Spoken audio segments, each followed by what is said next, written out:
Hello, good afternoon. I want to thank you guys for tuning in to another episode of Mentor Corner. This is your host, the founder of RIFL Corp, Andre Rivers.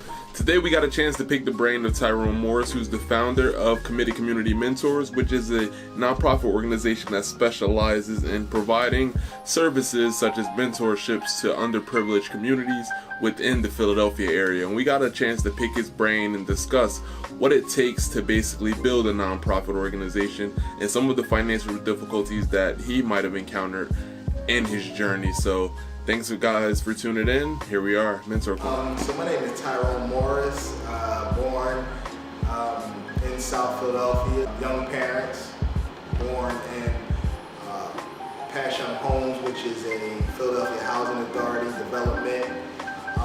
Spent most of my younger years there. However, I was fortunate enough to go and attend Girard College school at the age of 7 years old in 1984. It was a good experience. Spent most of my childhood, like I said, in South Philly. Moved in my early teens to North Philadelphia, to the area of 9th and Lehigh, Hutchinson and Somerset neighborhood. But I consider myself a Philadelphia guy, city kid at heart. I love being around my people. After high school, I actually attended Westchester University, where I had my bachelor's in bachelor's in business management.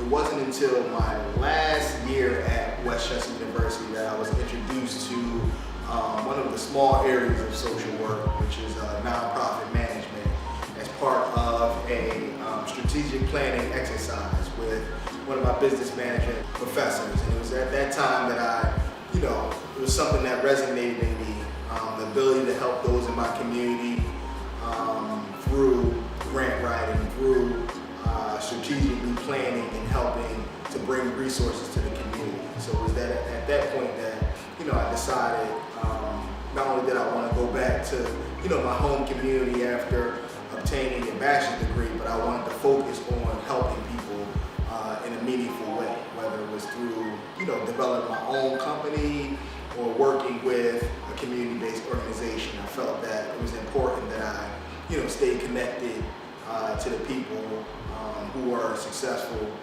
who helped me to be successful in life. For any entrepreneur, I would say that the biggest issue is kind of separating your business from your personal and being able to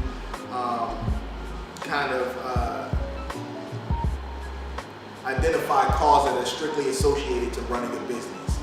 A lot of times, especially in a small grassroots organization, you're running around and you're using a lot of your personal finances to run a business, and it's no different than working, a nonprofit. However, in a nonprofit, you do have an opportunity to use those personal resources to serve as sort of a donation. So I've committed, at least $10,000 a year in my personal finances as a donation to my nonprofit, and that helps with initial startup costs. That helps with financing the lease.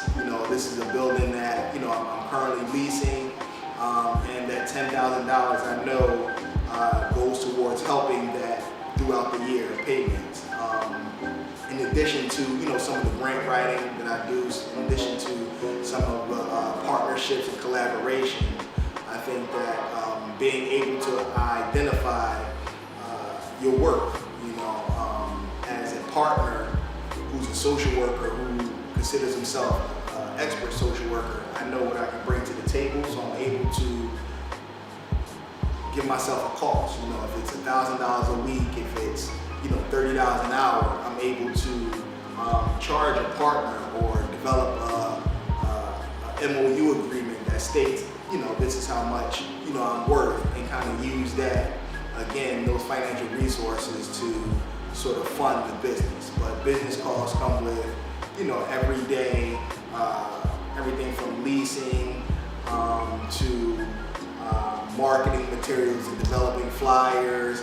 Each partnership has its financial commitment. So as an entrepreneur, you have to kind of organize or be able to delegate what money and what resources goes to what project. Okay, things I wish I knew beforehand. I think that going into the world of a nonprofit and social entrepreneurship, which I consider myself a social entrepreneur, I wish I would have knew that you need the community. You can literally go broke trying to fund a business on your own. You need a board to help to support you in the mission that you're leading into. Again, in college, you learn that you develop a business plan, you develop a marketing plan, you put these things together, but it never really focuses on the community. I think if you're running a community nonprofit organization, I think that it's important that you have the support of the community, not only fundraising ideas, but also volunteer opportunities. So again, going into this field, I think that if I were to focus a little bit more on how to engage the community around fundraising, how to build that trust. We have, I think there's a mistrust in our community around, and it may be something that I feel personally, but around asking for money. So that's something that going into this field, if I had an opportunity to kind of lessen my fears around asking people for money, I think that it would have better prepared me. But now that I'm here, it's like, I hate asking people for money. So therefore, if I would have came in a little bit more prepared, I would have been able to better address that issue. But again, fundraising is one. And then another thing was the partnerships. I think that going into this field and being an entrepreneur or a social entrepreneur or working a nonprofit, I think it's important that you develop partnerships. Sometimes an entrepreneur is big-headed and you feel like your idea is the best idea, but a lot of times people are already participating, or they have a business model that addresses things that are similar to yours. So going into this, I think that understanding that partnerships and being able to develop meaningful partnerships that align with each other is something that, again, I wish I knew. But now that I'm here, that's something that I take full advantage of. I think that I'm a partner that you can trust, and I bring something to the table that's meaningful and that serves my mission of identifying resources in the community. Okay. Again, a lot of the darker moments come around funding, I guess, for me, and the grant writing process, which can be stressful while you're writing a grant. It can take you weeks to put information together, to do research, to put 30, sometimes 40 pages together for a proposal, and then to submit information and find that you were not awarded that grant, have you questioning whether this is something that you want to do. Again, that's something that can turn people away.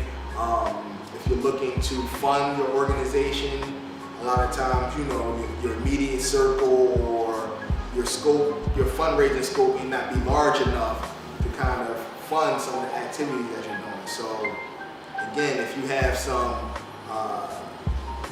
reservations around writing, around gathering information, that's something that being in this field you definitely want to get over. If you have a fear of being rejected, I think that's something that you want to get over. Within the first 3 years of my organization's existence, I believe that we are probably, I would say, 2 for 7 in regards to the grants that we've written locally, federally, that we've actually been awarded. So the good part is that we were awarded our first contract, RFP, one of the first documents that we wrote coming out of the incubator, but it's been some time since we've gotten our second contract, which is a smaller contract. So again, it can be months, maybe years in between your contract opportunity. So between those periods, you have to find ways to bring in revenue ways of fundraising, ways of supporting your company's mission. So that's where I use a lot of, my partnerships to sort of supplement, that missed income from the grants that I'm not, awarded. But again, the dark side of going into this field is the grant writing process, is that contract process, which, a lot of times you feel as if, there are people already lined up for these opportunities.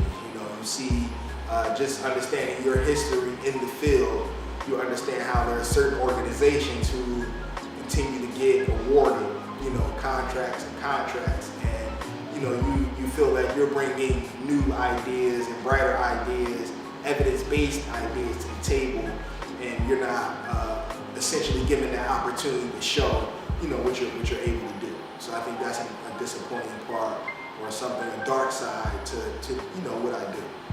So the current goals of committed community mentors are, again, to recognize opportunities within underserviced communities and serve as a mechanism for social change and development. So those opportunities change. Often we deal with homelessness in our communities. We deal with issues around incarceration. We deal with issues around food deprivation. A lot of the communities considered a food desert. So in the future, I see myself just identifying more issues and being able to address those issues, being able to identify, partnership opportunities to meet with people, to develop, evidence-based interventions to addressing many of the things that, unfortunately or fortunately, that happen in our community. So again, we want to highlight the things that we do well and then address our deficits. So I think in the future, I would like to move more into residential settings, potentially, develop my own residential program.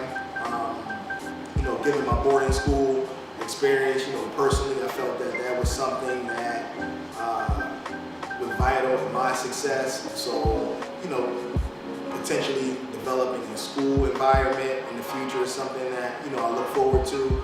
But again, most of my goals are through partnerships. I feel that, I have my certain niche, and I just want to, partner with other people to kind of develop new ideas. So I see the future being bright for committed community mentors. We have some long-lasting partnerships. I see myself moving further along in the community schools world. Hopefully there'll be RFP opportunities and grant opportunities later on that we can expand what we do in schools in regards to our one-on-one and group mentoring, in regards to our after-school programming and things of that nature. So just want to continue to get bigger, to continue to develop more partnerships. I'd like to hire a motivated staff. That's something I look forward to.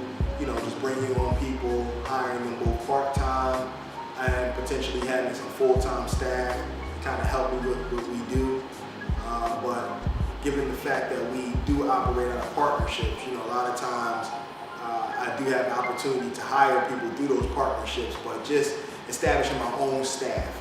Okay, so some last messages. One is that I think that what I do is needed. I think that we need more people to reconnect to their communities. I think that people are passionate about what we do.